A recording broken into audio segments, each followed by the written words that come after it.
عليكم السلام ورحمة الله وبركاته. وأما شخصی که فراموش کرد زکات فطرش رو قبل از نماز عید بدهد، آیا بعد از نماز عید اگر که زکات فطرش رو داد آیا این زکات فطرش قبول است؟ بارک الله فیکم.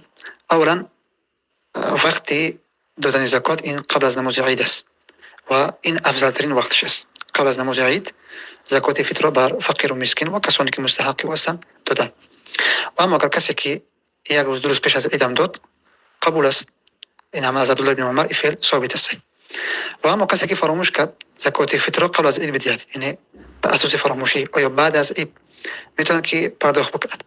البته کسی که از باب فراموشی نه عمدن نه قصدن بلکه از باب فراموشی کسی که فراموش کرد که بعد از یعنی که زکات فطر بدهد بعد از عید میتوند که پرداخت بکند و این داخل میشود ان شاء الله به زیر آیه ربنا لا تؤاخذنا ان نسینا واخطأنا. بر الها ما را مؤاخذه نکن در آنچه که ما فراموش کردیم اینکه خطا کردیم. و همچنین در زیر حدیثی رسول اکرم صلی الله علیه و سلم ان الله تجاوز عن امتی الخطا والنسیان وما استكرهوا علیه. همون الله عز وجل درگذشتگی است از امتی من خطا و نسیان فراموشی و آنچه که مورد اکراه مجبوریت قرار میگیرد، او کما قال النبی صلی الله علیه و سلم. و کسی که بر اساس فراموشی پس زکات فطرش رو دادگی نیست میتونه که بعد از عید پرداخت بکند و این صدقه است و ان شاء الله که موردی امید است که پیش الله عز وجل قولی قبول بشود. بارک الله فیکم.